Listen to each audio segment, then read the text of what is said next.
Tonight, at least one home lost and property destroyed as a bushfire bears down on Gin. We're live to the fire zone. Incredible pictures as a mini tornado tears through our house in our southern suburbs. Denmark ready to crown our Mary as Queen and her husband Frederick as King. Inside the Houthi rebel attack plan, their clear message to America and Israel. A pilot and passenger killed as a light plane crashes near a golf club. And Novak Djokovic takes centre court, chasing his 11th Australian Open title. Live from Perth, 7 News with Jerrie Demasi.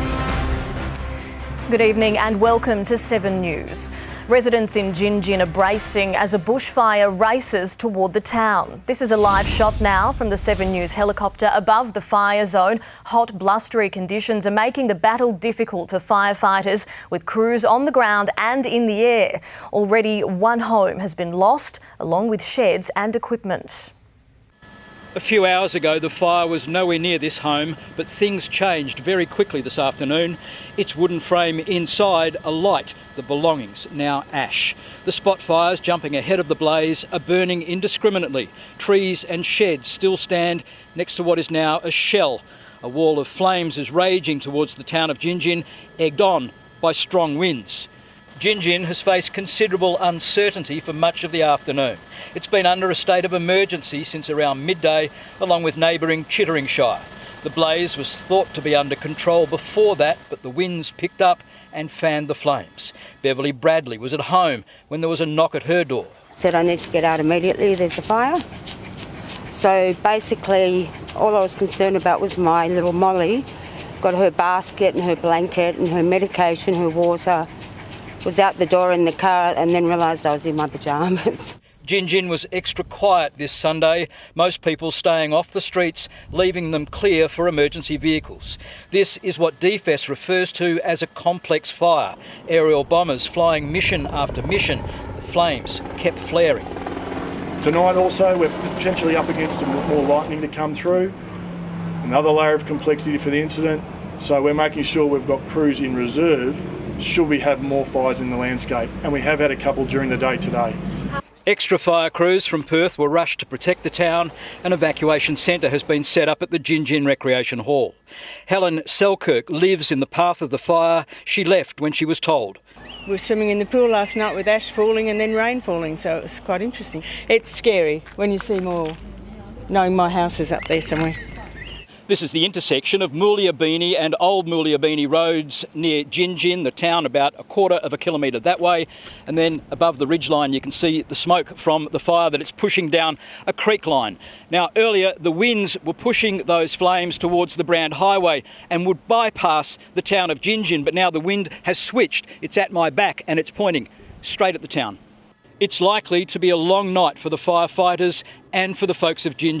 With homes lost and more under threat, it's fluid and it's frightening, and for some, small things to be grateful for. How's Molly coping? Oh, she told me she's doing okay. She wants something to eat, but she's a bit greedy. Right now, there is a bushfire advice for Gin. Already more than 400 hectares has been burnt out to the southeast of the town. Jeff Parry is in Gin tonight. Jeff, we've seen the damage. Are there concerns for other properties tonight? Well, indeed there are, Jerry. A whole town if things go really bad. We've been seeing these water bombers flying over for about the last several hours. We've been watching them, and you look at the fire and the flames and the smoke, and you think that they've got on top of it, and suddenly it just flares up again as those flames find fresh fuel. As you heard the superintendent say, possibility of lightning strikes overnight is a problem. That was the cause of some of these fires, but the wind is the really big unknown factor. It's been boxing the compass the last couple of days, and the last thing that the fire brigade needs or the people of Gin is for the wind to switch through to the south or the southwest, and that would push those flames. It would get in right behind them and start pushing them back towards Gin. I'll be back in the bulletin a bit later with another report. Jerry. Thank you, Jeff. Perth's sweltering heat has also whipped up a freak mini tornado south of the city. The Willy Willy tore through a fence, picking up momentum as it smashed into a front yard. Lucy Murray has this exclusive report. A dust devil packing quite the punch. This willy-willy ripped through Strawberry Drive in Seville Grove at 1 o'clock today. Guy Dobell says the noise was deafening. Just a big bang, thought it was a car accident, and out we ran. And we seen the fence was down. He had to watch his home security vision to work out what had happened. What did your neighbours say when they saw it all? Everybody was just as shocked. Just shocked. The vortex of air made light work of the fence and peeled tiles off the home's roof, throwing them 10 metres and into a neighbour's yard.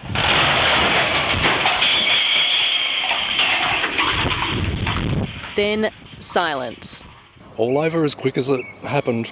The Bureau of Meteorology says whirlwinds are caused by heat coming off the land when the temperature is hot and the winds are light.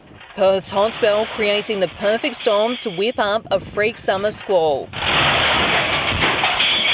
Lucy Murray, 7 News. In just a few hours, the woman once known as Mary Donaldson will become Queen of Denmark. Huge crowds are expected to gather in Copenhagen to watch the Hobart-born Crown Princess and her prince take the throne. But the ceremonies will be a little different to the ones we're used to seeing in London. At Amalienborg Palace, the trappings of royalty, the changing of the guard.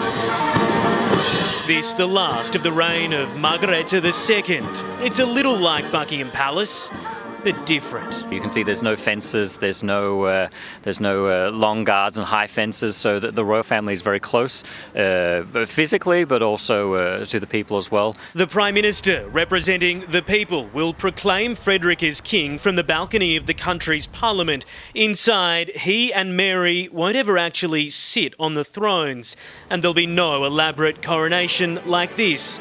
The last held here in 1657. We have a society here where a lot of people emphasize very much that everybody should be equal. Although some are little more equal than others as Copenhagen prepares to celebrate. Margrethe won't be here to see her son proclaimed as king. Once she abdicates, her job is done, quickly returning to Amalienborg, giving Frederick and Mary a clear run.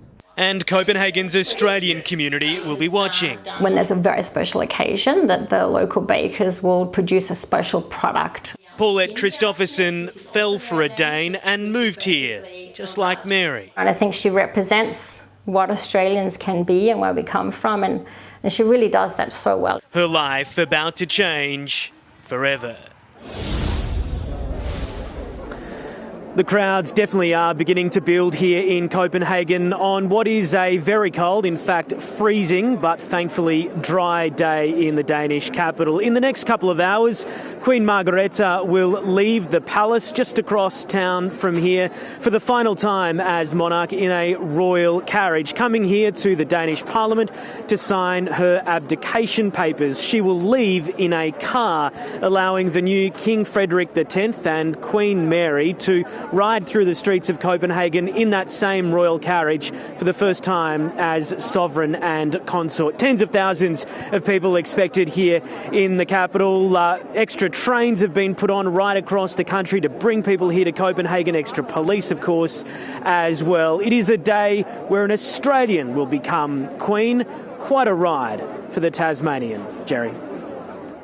Thanks, Hugh. And Sunrise will have special coverage of the coronation of Frederick and Mary tomorrow morning, crossing to Copenhagen for all the festivities. That's on Sunrise from 5 a.m. Well, police have charged a 33-year-old man over the sexual assault of a 16-year-old girl in a toilet block at Coogee Beach. Fernando Collard faced court today, charged with 1 count of sexual penetration without consent. The Victoria Park man is accused of luring the teenager into the toilet where he allegedly assaulted her. He was refused bail. Andrew Forrest has fired another shot in his long-running war with Woodside, this time heading to the energy giant Scarborough gas field to condemn the project. In a video filmed and released by Minderoo, Andrew Forrest is seen with scientists testing the ocean water and monitoring seismic blasting. A war of words now being waged on the water. Andrew Forrest hovers over Woodside's seismic blasting operation off the Pilbara coast. Whales, which are using this as a pristine corridor to go from the tropics to the Antarctic, right over the top of this is this massive explosion-based testing by Woodside. Australia's richest man weaponising the charity arm of his empire against a rival resource company, releasing a pre-edited video showing Minderoo scientists investigating the impact of Woodside's Scarborough gas plant, the first of many gas projects to be built at Woodside's Burrup Hub. It will become a feeding fest, a furious zone of oil and gas development. I was like, good on him. We are seeing more and more business leaders like Andrew Forrest starting to push back and actually acknowledge that gas is not compatible with a safe climate. Not documented in Andrew Forrest's expedition is his investments in green hydrogen, an alternative to gas, his Squadron Energy's Port Kembla gas plant that supplies New South Wales, or previous comments targeting Woodside CEO Meg O'Neill. Meg is hard edge trained by the biggest liar we've ever seen around climate change over the last 40 years, and that's ExxonMobil. Woodside declined to comment on the expedition or its claims. Instead, it's letting its published emissions data speak for itself when compared to Dr. Forrest's Fortescue mining company. In 2022, Woodside's total carbon footprint was 65 million tonnes, dwarfed by Fortescue's 258 million. Even the lifetime emissions of Woodside's Scarborough plant Dr. Forrest criticises are less than 4 years of his mining operations. The seismic blasting is also regulator approved, carried out beyond known pygmy blue whale migration corridors. Ben Downey, 7 News. A multi-million-dollar cash injection will help the Australian Border Force crack down on the smuggling and sale of illegal cigarettes and tobacco products. It's a major step up in the fight against the black market trade, which has led to a violent turf war. Explosions puncture the nighttime quiet as a tobacco shop goes up in flames. The latest in a string of suspected arson attacks in Melbourne's tobacco wars. Rival underworld gangs battling for control of the lucrative black market. Illegal cigarettes and illegal tobacco are an ATM for the illegal activities of organised crime. Last financial year alone, Border Force seized 1.7 billion illegal cigarettes and 867 tonnes of loose leaf tobacco. It's only a matter of time before an innocent person gets seriously injured or killed in this war. To prevent that, the federal government's investing $188.5 million to stamp out the illicit trade, boosting Border Force resources to disrupt smuggling operations and trialling new detection equipment. But retailers say successive governments are partly to blame for the problem. With the constant excise increases over the last 10 to 12 years, that has seen an explosion in the illegal tobacco market, forcing smokers to look for cheaper alternatives, robbing the Commonwealth of $3 billion a year in lost tax revenue, preventing the government from investing in a whole range of measures. Among them, perhaps more help for those Australians buckling under soaring energy, housing and grocery bills. As a new poll shows, 80% of voters aren't happy with Labor's handling of the cost of living crisis, with more than 2/3 not expecting any assistance in the next 6 months. The Prime Minister's been obsessed on every issue but the important ones. The government insists the most important, tackling inflation, is its highest priority. Rob Scott, 7 News. It's now 100 days since Hamas terrorists raided Israel in the October 7 attacks triggering the war in Gaza. It comes as the US president delivered a direct message to Iran over the backing of Houthi rebels following a second US strike. The drums of war deep in the Yemen desert. Allahu Akbar! Houthi fighters trample the American flag, vowing retaliation for this.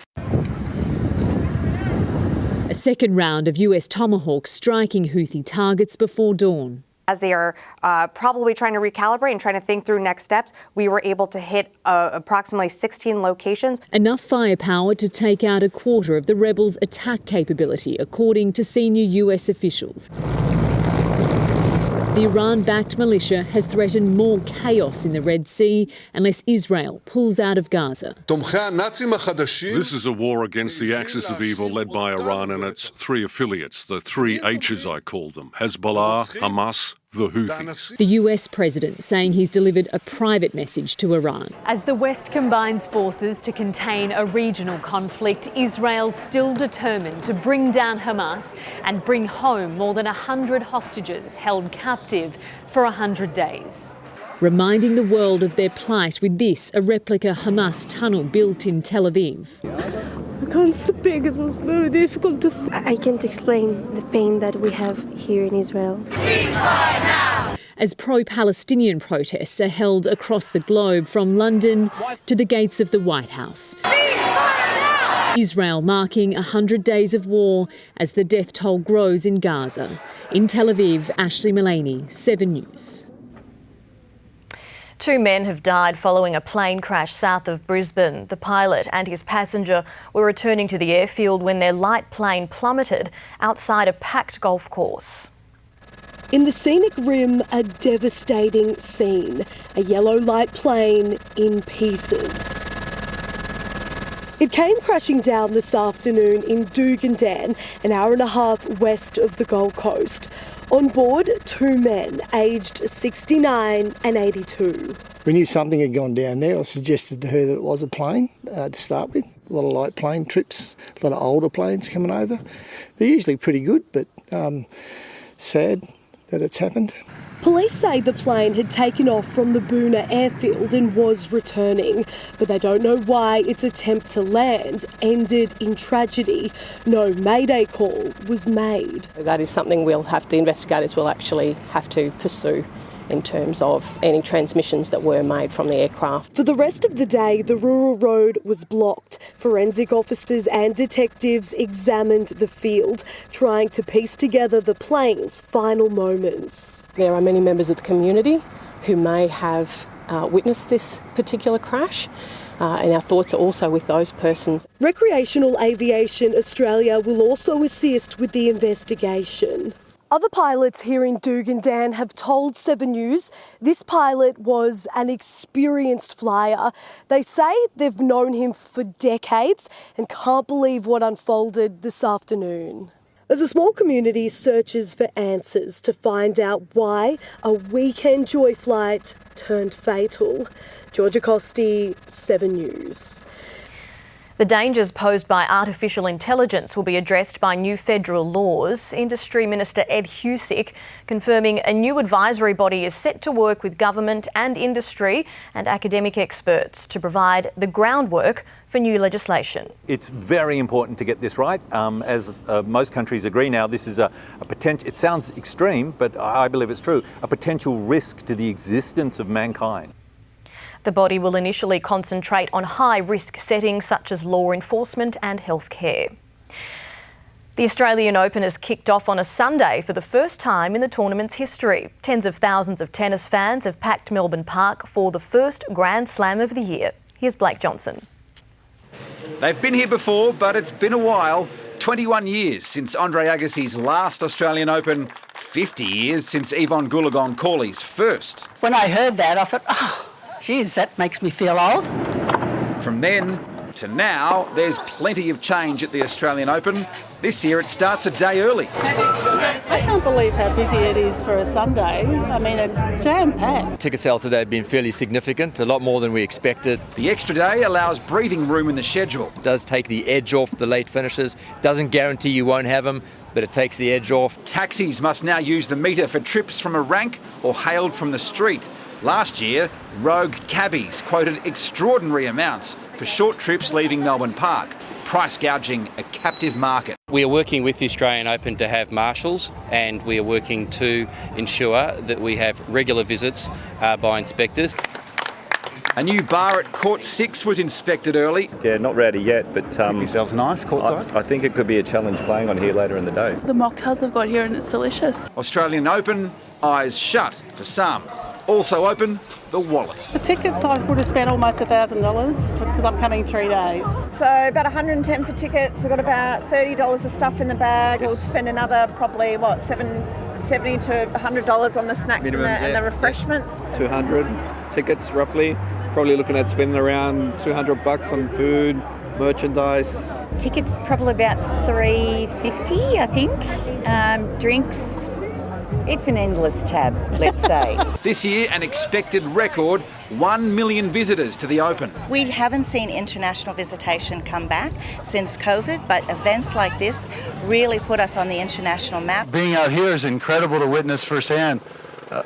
Seeing how this has grown and yet the seats are full. Blake Johnson, 7 News. Up next, new COVID concerns, the alarming jump in the number of infections and deaths. What the latest water testing shows, how much of the virus is in the community. A bone-chilling blizzard blankets parts of America, see the pictures. And how you can get your hands on extra cash by doing a simple test. That's coming up on 7 News.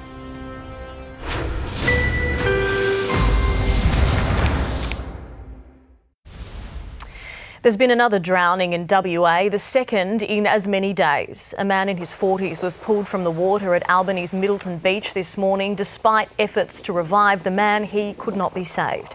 It follows the death of another man who was crabbing in Australind last night. He was found unresponsive in the water.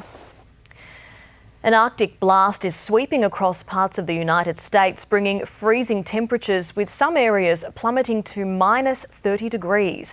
The deadly weather has prompted travel bans, with thousands of flights cancelled and football games postponed.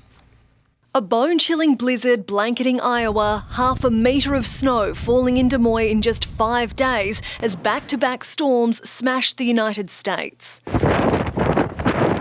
An historic freeze threatens the Republicans' first caucus on Monday, with warnings for life-threatening wind chills. It's going to be negative 15, but I'm going to be out there.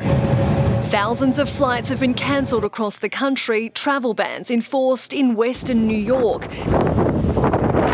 This is Buffalo, where the NFL playoff match between the Bills and Steelers had to be scrapped. The NFL has agreed with our assessment that we need to postpone tomorrow's playoff game. Tonight's playoff between the Chiefs and Dolphins will be the coldest in history, well below zero. Greatness! Yeah! How bad do you want it? Look at the icicles forming. More than 240 temperature records are set to tumble over the next few days. Up to 3 people have been killed in the storms. You're talking over 80 million people under some type of wind chill alert. Coast to coast, almost every state is being hit by wild weather. A huge storm surge inundating Maine. Coastal flooding in Portland saw water levels rise more than 4 metres. This driver makes a daring dash in Massachusetts but doesn't get far. In the United States, Jacqueline Robson, 7 News. A deadly mudslide has killed at least 34 people in Colombia. Dozens more were injured, with a search for the missing ongoing after a mountainside gave way under heavy rain. Vehicles were also swept away when a major highway was engulfed. The country's vice president reporting the sad news that most of the victims were believed to be children. Rescuers from across Colombia are now on the scene. A huge fire has torn through a warehouse in Russia. It belonged to the country's largest online retailer, with employees seen running from fire escapes and out of the depot. More than 270 emergency workers were needed to extinguish the blaze, which has been blamed on an electric malfunction. There were no casualties reported. Firefighters have struggled to contain an enormous blaze engulfing 3 oil tankers and a semi-trailer in the US state of New Hampshire. Dozens of crews raced to the scene, spraying the flames with hundreds of litres of firefighting foam. No one was injured and the cause is being investigated.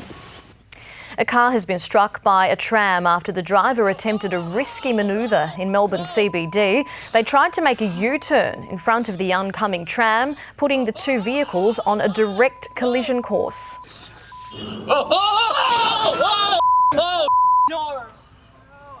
The incident briefly brought the light rail to a standstill. COVID has claimed the lives of 12 people in WA already this year. New Health Department figures show the alarming jump in deaths in the first week of January. Of the deaths, 9 were aged over 80. Water sampling has revealed some good news, showing the level of the virus in the community is dropping. Coming up on 7 News, a special cost of living report, how millions of Australians are missing out on extra cash flow.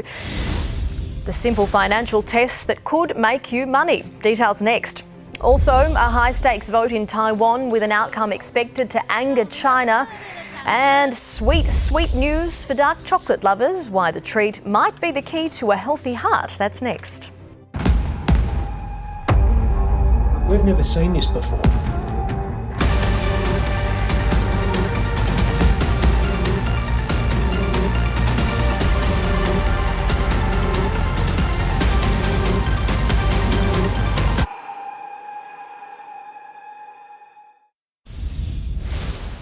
Firefighters are battling to control a bushfire burning north of the city. Jeff Parry's in Gin tonight. And Jeff, is there any clearer picture of the fire damage?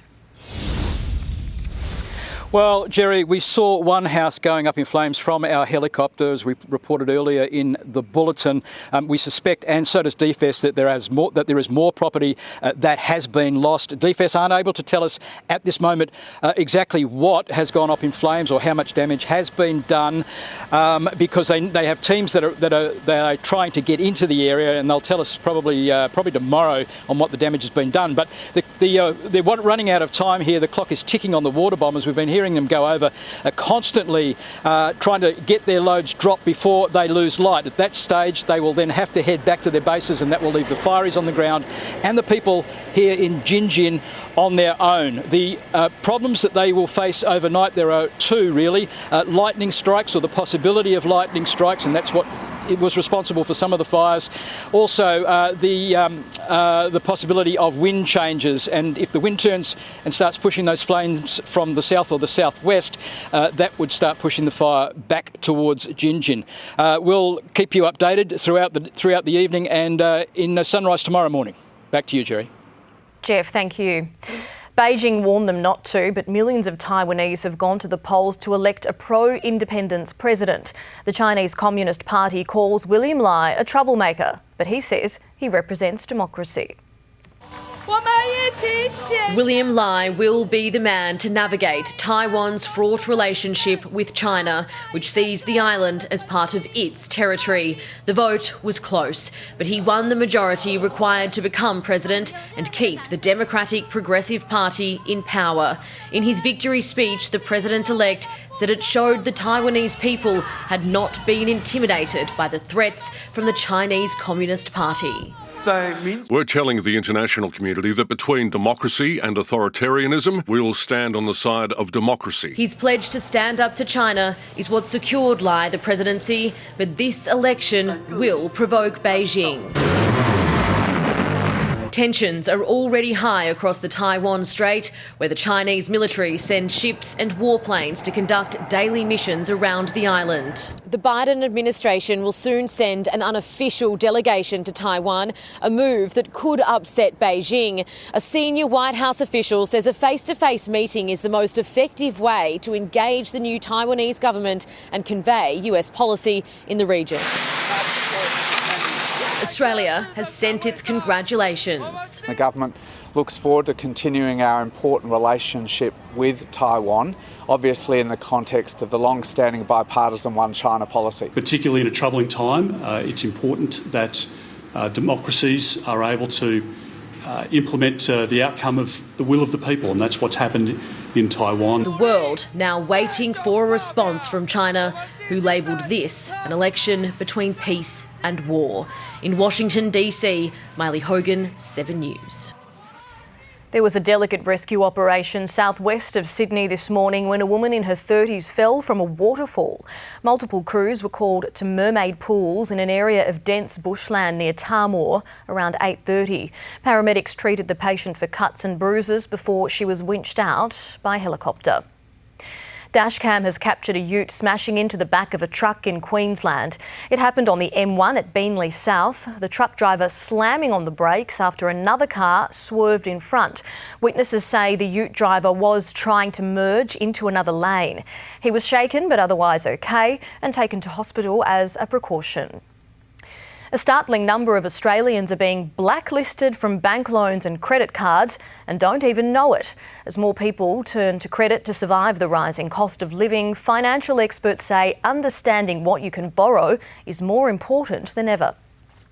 It can mean the difference between getting a loan or not. A credit score is a number between 0 and 1,000, and it lets the banks know how trustworthy or reliable you are as a borrower. And the higher the number, the better. Roughly about 660 or thereabouts. Above that is a good score. Above 850 is supposed to be excellent, of which many people don't pass. Research by Finder shows around 40% of Australians have a score under that benchmark. And that's 40% that could end up having to pay higher interest rates or be rejected when it comes to looking to obtain further finance in the future. 71% or more than 14 million Australians don't even know their credit score. That includes 21% who don't know what it is or how to check it, and 9% who are too scared to check. If you want a home loan, a personal loan, a car loan, then banks will assess you based on that credit score. The good news is you can improve your score by consolidating any debts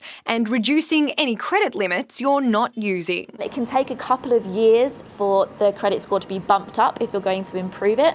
So the sooner you can get on it, the better. You can check your credit score online for free. Melina Saris, 7 News. Next, a tribute to the Queen of Soul. From the Opera House to Joondalup, the sound of Aretha Franklin. Also, get your squeaky toys ready. The countdown is on to one of America's greatest shows, plus the unexpected perk of dark chocolate. That's next. And coming up in sport, one of WA's greatest cricketers calls stumps on his professional career. Plus, the Scorchers sign a big name as they push for a third straight title. 7 News knows Perth. Headlines flash by all day. But to know the news, watch 7 News at 6 o'clock. And here's why.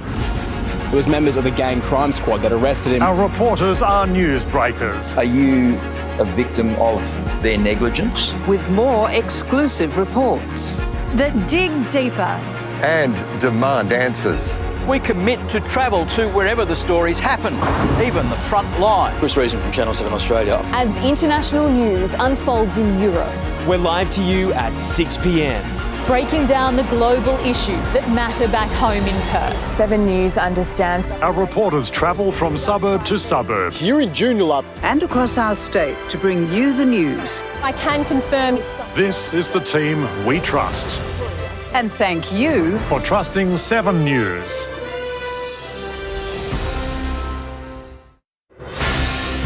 Now, Fuel Watch. Perth's petrol prices brought to you by Fuel Watch and 7 News.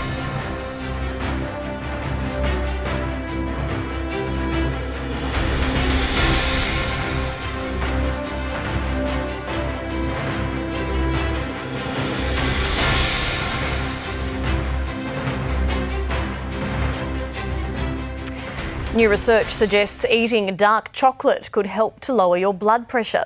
Scientists in China have been exploring the relationship between dark chocolate intake and cardiovascular disease. They believe natural compounds found in the chocolate can prevent clots and improve blood flow, contributing to a person's overall heart health.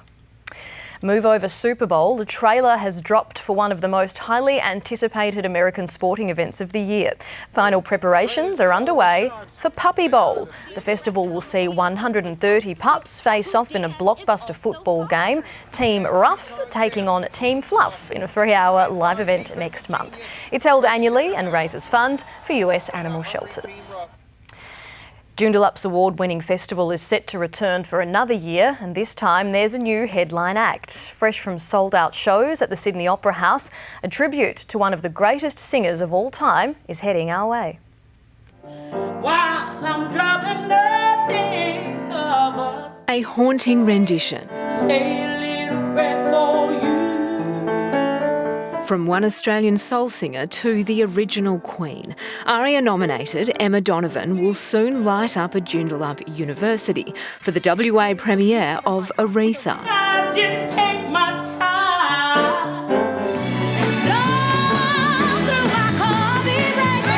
Honouring the legacy of the global superstar. A lot of energy, get ready to have a dance. All of Aretha's songs, you know, they're going to lend themselves to us and make us feel really good for the night. It's all part of this year's Joondalup Festival, which last year took out a National Event Award. Really excited about this year. We're hoping to take it to the next level again with around half a dozen or so key marquee shows spread right across the city of Joondalup. There'll be a pram jam and an electric kingdom, but organisers expect Aretha to be a highlight.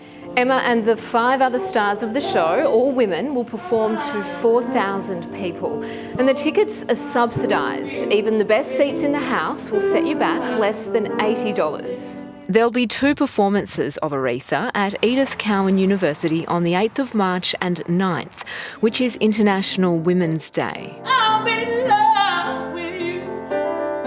Alice Murray, 7 News. Sumo superstars bound for Australia. Still to come. Larger than life and heading down under. Meet the wrestling royalty ready to convert Aussies to their sporting religion. Don't miss that story soon on 7 News. But first, Anna's back with more sport. Anna, Sean Marsh has called time. Yeah, he has, Jerry. It was Aaron Finch last night, and on Wednesday we will farewell the West Aussie great. Plus, the Scorchers sign a familiar name as they chase a 3rd straight title. And all the highlights from the Australian Open as Novak Djokovic takes centre court.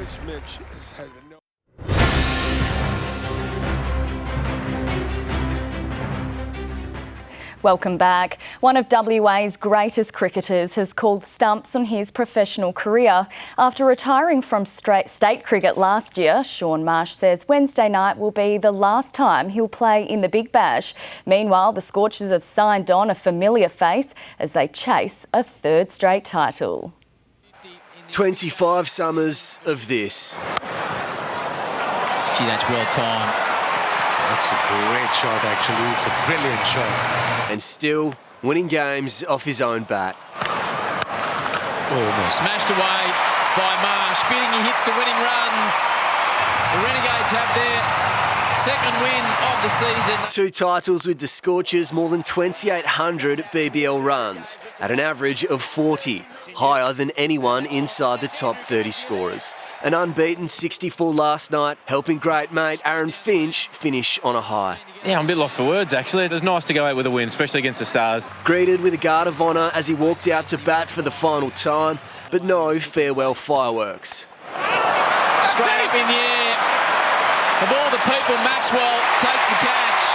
A duck to finish, although still a standing ovation. The Scorchers have brought on a former teammate of them both, Marcus Harris, returning to Perth, who've now lost import Zach Crawley and will lose Laurie Evans after Tuesday's clash with the Sixers. In the longer form, strapping in for a new chapter, one that's been brewing for 6 months. I might have even floated in England just randomly and said I'll get up top and I'm happy to play up top. I don't think they sort of took me seriously until I got to Sydney. Jokes aside, Australia's new opening partnership will get its first test on Wednesday against the West Indies. Smith says he hasn't contemplated what will happen if his experiment fails. I don't have a date in mind of when I want to finish up playing, so I'm just taking it game by game. The 34-year-old reinvigorated by a new challenge. You're pretty game, I suppose, if you're with the brand new ball bowling short stuff and wasting it, but that's up to each opposition, I suppose. Old ball, new ball, doesn't really make a difference. Lockie Burns, 7 News. It's been a mixed start for Australia on day 1 at Melbourne Park as one of Novak Djokovic's biggest threats kicked off his campaign in style. A major upset loomed for Grand Slam debutant Dane Sweeney before falling in 5 sets. A former king of Melbourne Park coming across his queen. Between them, Andre Agassi and Steffi Graf share 8 Oz Open titles, dwarfed by Novak Djokovic's 11. Alex de Minaur's campaign to begin in 24 hours.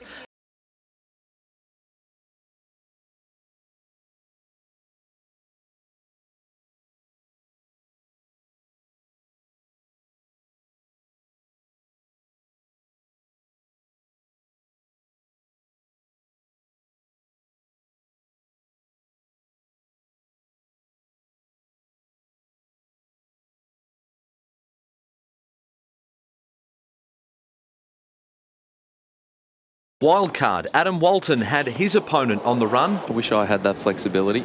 Outclassed in straight sets, Matteo Arnaldi booking a potential date with Dimonor. Straight sets, but not straightforward for fourth seed Yannick Sinner. Stop it! How did he win that point? Losing the point, but winning the match. Delighting the Carrot Boys, childhood friends who follow the red-headed Italian on tour. Coached by Darren Cahill, a win of sorts for Australia today. Taylor's campaign almost on the fritz after an awkward landing for the American 12th seed, who returned following treatment on his left ankle. Oof, there it goes. That's not good. While Russian Pavel Kotov is lucky he wasn't disqualified for narrowly missing a ball girl after this outburst on the outside courts. Brett Thomas, 7 News. And Djokovic has launched his Australian Open campaign this evening against young Croatian Dino Prismic. Djokovic took the first set 6-2, but the 18-year-old fought back in the second to win the set in a tiebreak. He's got the error and he's got the set. We've got a match on our hands. The defending champion drops the second to an 18-year-old Croatian. Prismic is keeping up with Djokovic in the third. Bryce Cotton and Ty Webster combined for 54 points to help guide the Perth Wildcats to a 21-point win over the South East Melbourne Phoenix at RAC Arena last night. There's the steal. Here comes Pinder. Oh! Keanu Pinder! What about that? French star Alex Sarr is expected to return this Friday against the Brisbane Bullets at home. The Cats then take on the Kings in Sydney on Sunday. Graham Arnold is under no illusions his Socceroos need significant improvement if they're any chance of winning the Asian Cup. With Tim Cahill watching on, the frustrated Aussies laboured a 2-0 win over India. Cross and Gurpreet only touching into the path of Jackson Irvine, and that mistake allows Australia to open the scoring. We're here to win the Asian Cup, and you have to reach for the stars. And you have to have high expectations and put those expectations on the boys. The Socceroos face Syria on Thursday night. Sam Kerr has given a positive update from her hospital bed after knee surgery. The Matildas captain says she's on the road to recovery and asked for any Netflix recommendations. It took Adam Taggart less than 7 minutes to continue his amazing run of form for the Glory. For Khalifi, who's putting it back to Taggart, and Adam Taggart just cannot stop scoring this season. The game against the Wellington Phoenix turning into a goal fest. Alex Shushnia had the best, this long-range stunner. The top of the table Phoenix too strong in the end, winning 4-3. If you thought playing sport in winter was tough, it's got nothing on Kansas City for today's wildcard playoff game against Miami. In one of the coldest NFL matches ever, temperatures plummeted to -20. This bottle of water froze in just a matter of seconds after it was taken out of the fridge. Not even Super Bowl winning coach Andy Reid's moustache was Look at the safe. ice circles forming. The Chiefs can thaw out after a 26-7 win, much to the delight of Taylor Swift. Tomorrow's Bills-Steelers game has been postponed by a blizzard in Buffalo. Houston ended Joe Flacco's journey from the couch to the playoffs with a 45-14 win over Cleveland. That's all in sport, Jerry. Really sad for Sean Marsh, but what an amazing career. Yes, we wish him and his wife Beck all the best. An international sumo competition will be held in Australia for the first time in almost 50 years. Stars of the sport will be giving audiences a unique insight into ancient Japanese traditions. Festival Hall, famously shaken up by rock royalty. And now slammed by sumo wrestling royalty. Hi everyone, see you soon in Australia. Hiroki Sumi, 260 kilograms, two-time Japanese divisional champ. Next Friday's headline act, determined to convert us to his religion. It's really enjoyable for me to show sumo around the world, showing traditional Japanese culture. Also coming, Rami Elgazar, 240 kilograms, Egyptian star of the American sumo circuit. You win by pushing your opponent to the ground or out of the ring. When you see it from outside, you feel like, oh, just two fat guys push each other. No, you can find your way to win in just blink of your eye, like really quick. Oh, he pushed him out, that's the thing, he pushed him out, yeah. Melbourne fans love sumo on YouTube. Seeing it live, a dream come true. If you hear the impact, the collision, it's like two cars hitting each other. You can hear the sound, you can feel the intensity. It's a way of life, it's something to be celebrated. And you appreciate the art behind it. The history in this sport, you get really excited day after day when you know more about sumo. Nick McCallum, 7 News. We're in the middle of a hot spell in Perth. I'll have all your weather details coming up right after this break.